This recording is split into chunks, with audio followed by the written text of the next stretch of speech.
자,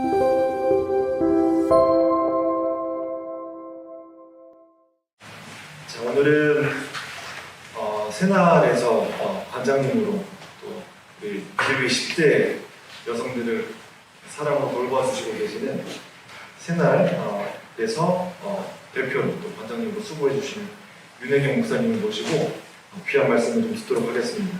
오늘 하나님의 말씀은 마태복음 15장 29절에서 39절까지 제가 한 절, 여러분들 한 절 번갈아가면서 읽겠습니다. 마지막 절은 같이 읽겠고요.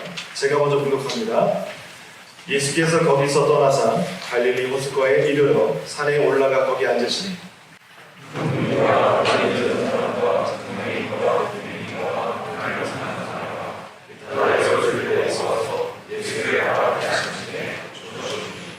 말 못하는 사람이 말하고 장애인이 운전하게 되고 다리 저는 사람이 걸으며 맹인이 보는 것을 우리가 보고 놀랍게 여겨 이스라엘의 하나님께 영광을 돌리니라. 예수께서 저들을 불러주시되 내가 우리를 세상이었나 그들과 함께 있은지 이 사람에 먹을 것이 없다. 길에서 신나가 제자들이 이르되 광야에 있어 우리가 어디서 이런 우리가 배부를 만큼 떡을 얻으리이까?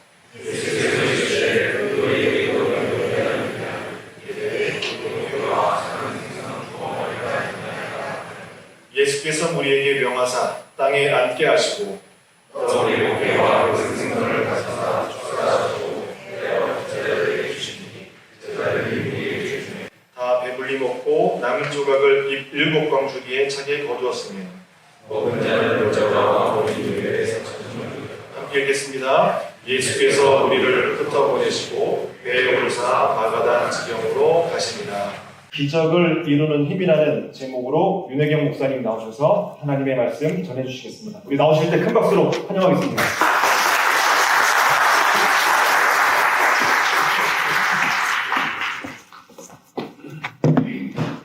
여기에 함께하는 우리 모두를 축복합니다. 앞서 양혁주 목사님이 소개해 주신 것처럼 저는 새날을 여는 청소년 쉼터에서 10대 여성들과 함께하는 윤혜경 목사입니다. 안녕하세요.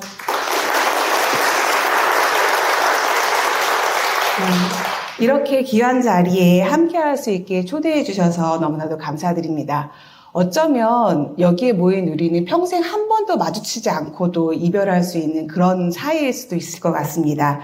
그런데 이렇게 귀한 시간에 함께 모여서 예배할 수 있는 일은 얼마나 기적과 같은 일인지 모르겠습니다. 이 기적의 순간을 함께 나누고 계시는 주변에 계시는 분들과 인사를 나눠보도록 하면 좋겠습니다. 함께라서 감사합니다. 인사 나눠보도록 하겠습니다. 함께라서 감사합니다. 네. 정말로 함께라서 감사합니다. 오늘 본문의 말씀은 이 찬양에 나온 내용의 오병이어의 그 말씀과는 약간 다른 내용입니다. 오병이어의 말씀은 유대 지역에서 유대인들에게 떡 5개와 물고기 2마리로 5,000명을 먹이시고 12바구리를 남긴 그런 내용이거든요. 예수님이 영의 양식이다, 생명의 양식이다라는 것을 알려주기 위해서 벌어진 기적의 사건이고요. 오늘 본문의 말씀은 데가볼리라는 이방 땅에서 떡 7개와 물고기 2마리로 4,000명을 먹이시고 7광주리를 남긴 그런 기적의 사건입니다. 오늘 본문의 말씀을 보면 고치시는 예수님의 모습으로 시작됩니다. 다리 저는 사람, 장애인, 보지 못하는 사람, 말 못하는 사람, 그리고 기타 여러 가지 문제를 가진 사람들이 예수님 앞에 나옵니다. 그랬더니 기적을 체험하게 됩니다. 말을 하게 되고 온전해지고 걸었으며 보게 되는 놀라운 기적들이 일어나거든요. 많은 무리들이 이 기적을 함께 보면서 하나님께 영광을 돌렸습니다. 그렇게 3일이라는 시간을 보내는 말씀이 오늘 본문의 처음 말씀입니다. 고치시는 예수님, 왜 무리를 이렇게 고치셨을까? 예수님의 마음에 긍휼함이 있었기 때문입니다. 이어서도 긍휼의 예수님을 계속해서 설명하고 있습니다. 긍휼의 예수님의 모습을 말씀을 통해서 조금 더 살펴보도록 할 텐데요. 말씀 속에서 예수님의 관심이 어디에 있었다고 했나요? 어디에 있었을까요? 내가 무리를. 예수님의 관심은 우리에게, 사람에게 있었습니다. 병 고치는 사역을 하면서 굉장히 많이 지치고도 힘들 법한데 예수님의 관심은 사람에게, 우리에게 있으셨습니다. 그들을 보고 예수님은 긍휼의 마음을 품으셨습니다. 그들이 불쌍히 여겨주셨습니다. 그들에게 무엇이 필요하지? 먹을 것이 없구나. 예수님은 결단하셨습니다. 내가 굶기지 못하겠노라. 예수님은 이러한 상황을 제자들에게 나누십니다. 그런데 제자들의 반응이 혹시 본문에서 어떠했는지 기억하시나요? 제자들은 여기는 광야예요, 예수님. 여기서 이 많은 사람들을 어떻게 배부르게 할 수 있어요? 라면서 부정적인 반응으로 예수님께 대답합니다. 그런데 아까 오병이어의 기적을 말씀드렸잖아요. 이 제자들은 오병이어의 기적도 체험한 사람이거든요. 그런데 예수님의 질문에 이렇게 또 미련한 대답을 하고 있습니다. 예수님은 제자들을 다시 청하십니다. 떡이 몇 개나 있느냐? 떡 7개와 작은 생선 2마리가 있습니다. 예수님은 축사하시고 무리에게 먹이시고 4,000명이 먹고도 7 광주리가 남은 말씀이 오늘 본문의 말씀입니다. 예수님은 사람들의 필요를 보시고 살피시고 그들이 가지고 있는 고통에 공감하시면서 그들의 필요를 채우고자 결단하셨습니다. 예수님의 긍휼하신 그 마음이, 그 실천이 사람들을 고치시고 많은 사람들을 먹이셨다는 내용이 오늘 본문의 말씀입니다. 예수님의 이런 성품은 하나님이랑 많이 닮아 있거든요. 구약에서는 하나님을 이렇게 설명하고 있습니다. 여호와는 긍휼이 많으시고 은혜로우시며 노하기를 더디하시고 인자하심이 풍부하시도다. 하나님을 긍휼이 많으시다고 구약에서는 설명하고 있습니다. 이 긍휼이라는 단어를 조금 살펴볼 텐데요. 히브리어로 긍휼은 라함임이라고 하는데요. 이 단어는 어디에서 왔냐 하면 자궁, 모태를 뜻하는 그 레헴이라는 단어에서 왔습니다. 긍휼은 어머니의 성품과 깊이 연결되어 있다는 것을 말하는데요. 어머니가 연약한 아기에게 느끼는 감정, 그 감정이 곧 긍휼입니다. 이사야서에서는 하나님의 성품을 또 이렇게 설명하고 있습니다. 요거는 한번 보이시나요? 같이 읽어볼까요? 같이 읽어보도록 하겠습니다. 시작! 어머니가 어찌 제 젖먹이를 잊겠으며 제 태에서 낳은 아들을 어찌 긍휼히 여기지 않겠느냐. 비록 어머니가 자식을 잊는다 하여도 나는 절대로 너를 잊지 않겠다. 긍휼한 마음으로 자식을 품는 어머니가 자식을 잊을지언정 나는 너를 잊지 않겠다. 하나님은 우리에게 선언하셨습니다. 그리고 우리를 고통 중에서, 죄에서 구원하시기 위해서 우리들에게 예수 그리스도를 보내주셨습니다. 예수 그리스도를 자기의 자식을 우리에게까지 내어주시면서 우리의 고통을 살피시는 하나님의 마음, 이 마음이 긍휼입니다. 긍휼은 광야에서 이스라엘 백성이 광야를 헤맬 때에 불기둥과 구름 기둥으로 인도하시고 만나와 메추라기로 그 이스라엘 백성들을 살피셨던 하나님의 마음, 그리고 솔로몬의 재판에서 나의 아이를 두둥강 내지 않기 위해서 애끓는 심정으로 그 재판을 지켜봤던 그 어머니의 마음, 그리고 강도를 만난 사람이 있는데 제사장도 레위인도 그냥 지나쳐버린 그 강도를 만난 사람이 너무나도 불쌍하여서 가던 길을 멈추고 그들의 상처를 돌보아준 사마리아의 마음, 이러한 마음이 긍휼의 마음입니다. 긍휼을 영어로 쓰면 컴패션이라고 쓸 수 있거든요. 고통이라는 뜻의 패션이랑 함께하다는 컴이 합쳐져서 만들어진 단어입니다. 다시 말해서 긍휼은 고통에 함께 하는 것입니다. 함께 느끼는 감정이 긍휼이고요. 공감하는 것입니다. 타인의 고통과 상처에 깊숙이 연루되어서 이를 치유하려고 하는 마음이 긍휼입니다. 고통 중에 있는 사람들과 함께 하셨던 하나님의 마음, 그게 긍휼이라는 말씀을 드렸잖아요.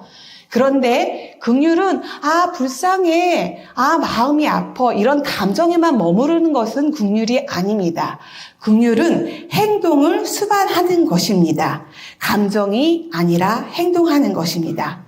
택하신 백성들을 구원하기 위해서 예수 그리스도를 아들을 보내주신 하나님의 행동, 불쌍한 사람들을 고치시고 먹이셨던 예수님의 행동, 강도 만난 사람들을 돌보고 고치셨던 사마리아인의 행동, 그 행동이 수반돼야 그것을 긍휼이라고 할 수 있습니다. 다시 말해서 긍휼은 긍휼을 받을 사람의 삶에 개입하여서 그 사람을 공감하고 행동하는 것을 의미합니다. 하나님도 예수님도 그리고 우리의 어머니도 긍휼로 우리를 대하셨습니다. 따라서 자녀된 우리는 그분의 성품을 따라서 긍휼의 삶을 살아야 합니다. 우리도 타인을 긍휼히 여겨야 합니다. 왜냐하면 세상의 모든 사람들도 나만큼이나 깊은 고통과 상처를 안고 살아가기 때문입니다. 그리고 세상의 모든 사람들은 마땅히 사랑받아야 할 존재이기 때문입니다. 내가 그런 사람인 것처럼 말입니다. 그리고 세상의 모든 사람들은 어쩌면 내 앞에서 언젠가 사라져버릴 운명일 수도 있습니다. 유한한 관계입니다. 따라서 그들과 함께하는 동안 우리가 그들을 긍휼히 여기지 않을, 보듬지 않을 이유는 어디에도 없습니다. 저는 오늘 이런 긍휼을 실천한 사람들을 소개해 드리려고 합니다. 제가 일하는 새날을 여는 청소년 쉼터는 1998년 대한민국이 IMF 위기를 경험했던 그 시절에 출발한 기관입니다. 사회가 어려울 시기에 가장 누구와 고생하고 힘이 드냐면 사회적 약자가 가장 많이 피해를 입고 고통을 당하게 되거든요. 그 시기에 가정이 해체되는 경우들이 많아지면서 많은 청소년들이 집을 뛰쳐나와서 가출하는 일들이 벌어졌습니다. 가리봉동에 공장들이 많이 있었거든요. 그런데 공장에 출퇴근하는 근로자들이 공장에 도산하면서 떠나가면서 가출한 청소년들이 어디로 모였냐면 가리봉동 그 쪽방촌으로 모여서 자기들끼리 살기 시작했습니다. 아무도 돌보지 않으니까 그들이 어떻게 살았을까요? 그냥 자기들끼리 힘을 합쳐서 잘 살았으면 너무도 좋았으련만 한국 사회는 청소년들이 힘이 없는 사람들이 살기에는 너무나도 어려운 사회거든요. 그래서 그들이 각종 범죄에 노출될 수밖에 없었습니다. 특히 여자 청소년들은 성매매 피해 상황에 노출될 수밖에 없었거든요. 그들을 보니 아무도 돌보지 않았고 아무도 돌보지 않은 결과가 그렇게 되는 것들을 감리교 여성 리더들이 지켜보았습니다. 하나님이 내 안에 모성을 주셨는데 그 모성을 내 자식, 내 교회, 내 가정에만 가두는 것이 아니라 그 모성을 좀 확장해보자. 그런 선언으로 아무도 돌보지 않은 이들을 돌보기로 결심하셨습니다. 그렇게 출발한 쉼터가 새날을 여는 청소년 쉼터입니다. 그때부터 새날은 지금까지 탈가져간 여성 청소년, 그리고 특히 여성폭력 피해를 경험한 이들과 함께 하고 있습니다. 그런데 지난 24년간 만난 청소년들의 삶의 맥락을 자세히 들여다보니 그들의 고통은 생각보다 깊었습니다. 저 책은 주디스 허먼이라는 사람이 쓴 트라우마라는 책이거든요. 이 책에 보면 이런 말이 기록되어 있습니다. 외상 사건은 세상이 안전하고 자기는 가치 있으며 세계 질서에는 의미가 있다는 피해자가 가지고 있었던 기본적인 가정들을 파괴한다. 착취당하고 피해당하면서 세상이 안전해? 아니, 나한테는 너무 고통스러워. 그리고 그런 피해 상황에 놓여있는 나 되게 무가치하고 쓸모없어. 아무도 나를 존중하지 않을 거야. 세상이 질서 있게 돌아가는 줄 알았는데 아니네. 내가 이렇게 어려운 상황에 있는데 아무도 나를 돌보아 주지 않네. 세상에 대한 신뢰, 사람에 대한 신뢰를 온전히 부서지는 그런 경험들을 우리 청소년들은 하게 됩니다. 실제로 그이들의 이야기를 들어보면 그들은 가정에서 방임과 학대와 폭력의 외상을 경험하였습니다. 또는 태어나면서부터 버려져서 부모의 존재를 짐작조차 할 수 없는 이들도 있었습니다. 한국 사회에서 가정에서 돌보지 않은 아이들, 청소년들은 어떻게 살아갈까요? 혹시 상상해 보신 적이 있으실까요? 아무도 돌보지 않고 거주할 곳이 없어서 이곳 저곳을 떠돌게 됩니다. 시설도 떠돌게 됩니다. 그런데 거기서 거주하는 곳에서 혹시라도 잘못하면, 혹시라도 실수하면 너 여기서 더 이상 살 수 없어. 규칙을 어겼으니 이곳에서 지낼 수 없어. 그렇게 얘기하는 이야기를 들으면서 그이들은 그곳에서 떨려 나오게 됩니다. 주거가 불안정해집니다. 그런데 어릴 적부터 주거가 불안한 삶을 살았던 이는 삶 전체가 흔들리는 불안을 경험하게 되거든요. 또 그이들은 아무도 돌보지 않았기 때문에 정서적으로, 관계적으로, 경제적으로 매우 결핍된 상황과 환경과 싸워야만 했고요. 사회 속에서 떠밀려서 나온 버려진 나를 목도할 수밖에 없는 삶을 살았습니다. 잘 살고 싶은데 나를 도와주는 이가 하나도 없네. 오늘 먹을 게 없는데 잘 곳이 없는데 어떡하지? 그런 결핍의 상황에서 많은 사람들이 그이에게 접근합니다. 건강한 접근이면 참 좋을 텐데 너 갈 곳이 없니? 너 돈이 없니? 내가 도와줄게. 그리고 SNS로 그들에게 다가온 이들은 그들을 그루밍합니다. 그리고 너 옆에 나밖에 없어. 내가 너를 구해줄 수 있는 유일한 구세주야. 라고 그루밍하고 가스라이팅을 하면서 신뢰를 형성한 뒤에 그들을 성범죄에 이용하기도 하고 각종 범죄 상황에 놓게 하면서 착취하는 상황이 시작되기 시작합니다. 이게 제가 만난 청소년들의 상황입니다. 그이들은 더 이상 피해를 당하지 않으려고 몸부림칩니다. 그래서 잔뜩 가시를 세우고 자신을 방어합니다. 그런데 그러한 모습들이 많은 사람들에게는 문제아라는 손가락질을 받게 되고 낙인을 경험하게 되는 결과를 그이들은 경험하면서 자신의 삶을 살아가게 됩니다. 그이들의 이런 맥락을 자세히 살펴보니 처음에 쉼터는 그이들이 안전하게 살 집이 필요할 것 같아. 그이들에게 신뢰를 주는 사람이 필요할 것 같아. 라고 생각하고 쉼터를 시작했는데요. 그이들의 삶을 들여다보니 그이들이 해결해야 될 과제들이 너무 많다는 것을 알게 됐습니다. 심리치료도 해야 되고요. 학력도 취득해야 되고요. 그들이 안전하게 돈을 벌 수 있는 일자리도 제공해야 하는 상황도 필요한 것을 알게 되었습니다. 그래서 새날을 여는 청소년 쉼터는 학력을 취득할 수 있는 공간, 일자리를 제공할 수 있는 공간, 자립훈련을 할 수 있는 그런 공간들을 만들어 나가기 시작했습니다.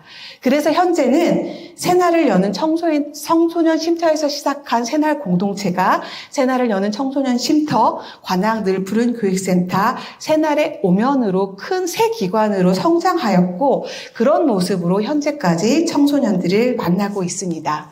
그 세 기관이 협업하면서 삼위일체가 되어서 기류의 10대 여성들을 만나고 있습니다.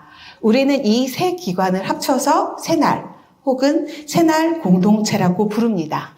새날은 앞으로도 기류의 10대 여성들의 긴급하고 적절한 필요를 채울 수 있는 사업을 진행하면서 청소년이 행복한 세상, 청소년이 안전한 세상을 만들어 나가기 위해 최선을 다할 것입니다. 그렇게 청소년들을 위한 긍휼한 마음으로 시작된 사업은 24년이 지난 지금까지 지속되면서 10대 여성들과 함께 긍정적인 변화를 만들어가고 있습니다. 탈가정한 이들은 새날 공동체를 통해서 가정에서 누리지 못했던 감정들과 경험들을 할 수 있는 공간과 사람들을 만났습니다. 대한가정을 이루며 그동안 빼앗겼던 소소한 일상과 자신의 존엄을 회복하기 시작했습니다. 안전된 주거지를 제공받으면서 함께 살면서 그 안에서 쉼을 누립니다. 이렇게 주거가 불안했던 이들이 저희 기관에 왔을 때 이 친구들이 가장 하고 싶어 했던 게 뭐였을까요? 혹시 짐작이 가실까요? 어떤 삶을 살고 싶어 했을까요, 이 친구? 나 열심히 잘 살아서 훌륭한 사람이 돼야지. 이런 꿈을 꿨을까요? 그런 꿈을 꾸기 이전에 이 친구들의 꿈은 저 친구처럼 그냥 평범한 삶을 살고 싶어. 그게 이 친구들의 바람이거든요. 새날 공동체를 만나서 이 친구들은 남들처럼 평범한 일상을 회복하고 다시 시작할 수 있게 되었습니다. 자기 편이 없었던 이들에게 곁이 생겼고 비빌 언덕이 생겼습니다. 결핍되고 고립되었던 관계가 회복되고 확장되었습니다. 또 청소년도 경제활동을 할 수 있는 안전한 일자리를 제공받으면서 생계비 걱정을 덜어낼 수 있게 되었습니다. 외상과 착취의 경험은 자신의 삶의 통제권을 빼앗기는 경험이거든요.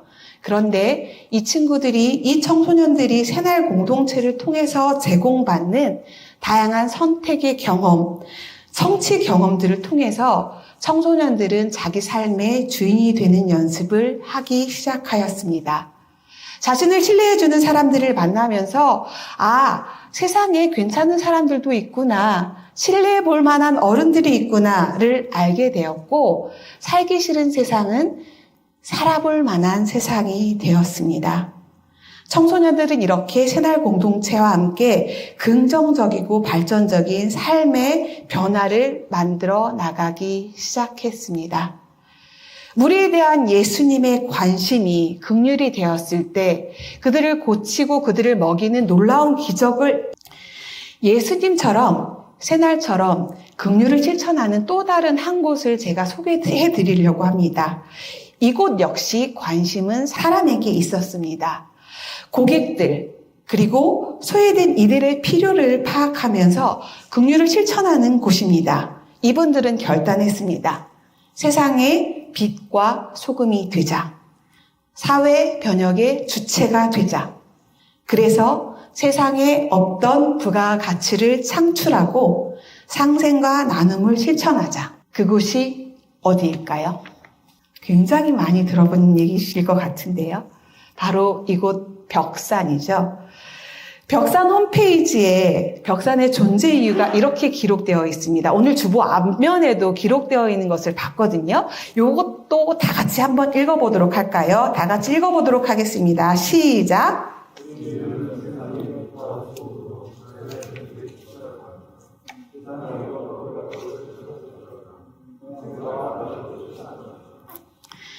예수님처럼 타인에 대한 관심, 더불어 긍휼한 마음으로 기업을 운영하고 있는 것 같습니다. 그로 인해서 세상을 변화시키는 기업이 아닐까 생각합니다. 목적 중심으로 운영되고 있는 기업이라는 생각을 해보았습니다. 새날이 지속적으로 청소년들을 만날 수 있었던 힘도 이런 존재 이유로 운영되고 있는 벽산을 만났기 때문입니다. 벽산과 새날과의 인연은 사장님의 청소년에 대한 관심에서 출발합니다. 탈가정한 청소년들의 영상을 시청하시면서 고통 속에 있는 딸들의 신음을 들으셨습니다. 그리고 아버지의 마음으로 그들을 돕고 싶다는 마음을 나누어 주셨습니다. 그리고 그들이 왜 그 길 위에서 그렇게 고통받고 있는지, 그 상황을 해결하기 위해서는 어떤 것이 필요한지, 그 상황에서 그들이 무엇이 가장 힘든지, 그들은 왜 그 상황에서 빠져나오지 못하는지를 함께 나누어 보았습니다. 그리고 기류의 청소년들에게 가장 시급한 것은 생계비를 벌 수 있는 건강한 일자리임을 알게 되었습니다. 그래서 10년 전 2013년에 새날이 오면이라는 청소년 인턴십 센터를 새날 공동체와 벽산이 함께 만들게 되었습니다. 또한 청소년들이 쾌적하고 안전한 공간에서 공부하고 미래를 설계할 수 있도록 관악 늘푸른 교육센터를 건축해 주셨습니다. 이후로도 사장님과 벽산에서 창출한 부가가치는 새마을 공동체로 흘러 들어와서 청소년들이 더 이상 경제적인 이유로 범죄에 노출되지 않도록 성매매 피해를 경험하지 않도록 새날의 사업을 도우시면서 물신양면으로 새날을 돕고 청소년들의 성장을 응원하고 있습니다. 이 사진 벽산의 홈페이지에서 제가 몰래 가져왔거든요. 여기에 뭐라고 써 있냐면 벽산의 가치를 담은 공간으로 새로운 시대를 연다. 이게 벽산에서 건축해 주신 늘푸른 교육센터거든요. 벽산에서 건축해 주신 늘푸른 교육센터는 청소년 통합 자립 지원 공간으로 운영되고 있습니다. 이곳에 오면 청소년들이 공부도 하고 학력도 취득하고 일의 경험도 하고 돈도 벌고 자립 매장에서 사회 진출 훈련도 받고 자기의 심리적인 모든 문제를 치유받을 수 있는 통합적인 지원을 받게 됩니다. 벽산은 이렇게 청소년들의 통합 자립 지원 시스템을 운영할 수 있는 하드웨어를 구축해 주심으로 청소년 지원의 새로운 시대를 열어주셨습니다. 이 사진도 제가 너무 마음이 와 닿아서 가져와 닿는데요. 새로운 길, 벽산이 가면 기준이 됩니다. 이전에 청소년을 지원하는 사업은 양육하고 보호하고 교육하고 통제하는 방식의 사업이 진행됐거든요. 그런데 2013년, 10년 전에 청소년들에게도 일자리가 필요해. 왜냐하면 그런 문제로 청소년들이 범죄 피해를 당하기 때문이야 라는 생각들을 벽산과 새날이 같이 했고요. 그래서 만들어 놓은 새날의 오면이라는 인턴십 센터는 선도적 모델이 되었습니다. 서울에만 있었던 이런 공간들이 지역에서도 지금 현재 많이 만들어지고 있고요. 통제와 보호의 지원 방식이 아니라 그들을 존중하고 그들에게 필요한 것들을 스스로 할 수 있는 기회를 주면서 청소년들을 지원하는 방식으로 청소년 지원 방식이 변화되고 있습니다. 벽산이 새로운 지원 기준을 열어주신 것입니다. 이렇게 벽산이 새날에 보내주신 사랑은 기적이 되었습니다. 벽산과 새날은 함께 기적을 만들어가고 있습니다. 나 괜찮은 사람인 것 같아. 이곳에서는 실패해도 괜찮으니까 한번 용기 내볼까? 성매매하지 않고 범죄에 빠지지 않아도 내가 당당하게 돈 벌 수 있는 방법을 알게 됐어. 이런 경험들을 하면서 부정적인 자기 이해를 가졌던 청소년들이 가치 있는 자기를 발견해내는 기적을 경험하고 있습니다. 그리고 벽산에서 지속적으로 사장님과 직원분들이 청소년들을 만나주고 계시고 후원해주시고 계시거든요. 그러한 시간들을 통해서 믿어도 되는 어른들이 있구나. 롤모델을 삼고 싶은 어른들을 만났구나. 살만한 세상이구나. 라는 세상을 청소년들은 경험하기 시작했습니다. 벽산은 세상과 단절된 청소년들을 세상과 이어주는 다리의 역할을 해주셨고요. 자기 신뢰가 없어서 자기를 잊어버리고 타인에 대한 신뢰도 없어서 관계를 잊어버린 청소년들에게 관계를 이어주는 다리의 역할을 해주고 계십니다. 예수님의 관심이, 긍휼한 마음이 아프고 굶주리고 소외된 이들을 고치고 문제를 해결해주는 기적을 낳은 것처럼 탈가정, 그리고 특히 성착취 피해를 경험한 청소년들에 대한 벽산의 관심은 청소년이 자신의 미래를 꿈꾸며 행복한 삶을 살아갈 수 있게, 또한 청소년들이 안전하게 살아갈 수 있는 세상을 만들기 위해 많은 기적들을 낳고 있습니다. 여기에 모이신 모든 분들이 가진 긍휼의 마음이, 긍휼의 실천이 그렇게 영혼을 살리고 영혼을 변화시키고 세상을 변혁시키는 기적을 이뤄나가는 일을 하고 계십니다. 3명의 석공의 이야기를 들려드릴까 합니다. 3명의 석공이 있었습니다. 모두 돌을 두드리고 있었습니다. 첫 번째 석공은 강제 노역으로 끌려와서 어쩔 수 없이 일하고 있어서 기회가 되면 도망가려는 마음을 가진 채로 일을 하는 사람입니다. 두 번째 석공은 생계 때문에 어쩔 수 없이 일을 하고 있는 석공입니다. 그래서 신이 나지도 않고 즐겁지도 않습니다. 그런데 세 번째 석공은 싱글벙글 즐겁게 일을 하고 있습니다. 왜냐하면 자기가 하는 일의 가치가 어떤 가치를 가지고 있는지를 알고 있었기 때문입니다. 이 석공이 하는 일은 성전을 건축하는 일에 돌을 다듬는 일을 하는 거거든요. 내가 하는 이 돌을 다듬는 작업이 성전을 건축하여서 신앙을 잃었던 많은 사람들의 신앙을 회복하는 거룩하게 하는 일을 하고 있는 거야 라는 생각으로 사명감을 가지고 세 번째 석공은 일을 하고 있습니다. 여기에 모이신 분들은 어떤 마음으로 일을 하고 살아가고 계실까요? 벽산에 계신 모든 분들은 빛과 소금으로 사회 변혁에 앞장서는 마음으로 일을 하고 계시는 것으로 제가 알고 있습니다. 세상에 없던 부가가치를 창출하며 생명을 살리는 일을 하고 계시는 분들이십니다. 상생과 나눔을 실천하고 있는 분들이십니다. 그래서 삶의 의미를 잃은 청소년, 자신이 왜 존재해야 되는지 존재 이유를 찾지 못했던 청소년, 그리고 내일이 없고 미래가 없었던 그런 청소년들을 위한, 그들의 삶의 변화를 위한 일을 하고 계시는 것입니다. 여러분들이 일해주심으로, 열심히 일해주심으로, 그리고 여러분들이 열심히 후원하시고 국민의 삶을 실천해 주심으로 청소년의 삶은 변화됐고, 지자체의 삶은 변화됐고, 청소년의 지원 방식은 변화되었습니다. 그런 놀라운 일들을 여러분들이 하고 계시는 것입니다. 그 일들을 하고 계시는 분들께 이 자리를 빌어서 진심으로 감사의 인사를 드립니다. 새날을 여는 청소년 쉼터 새날 공동체에서 감사의 인사의 마음을 담아서 저희가 자립훈련 매장 자연담은 가을짝이라는 카페를 운영하고 있거든요.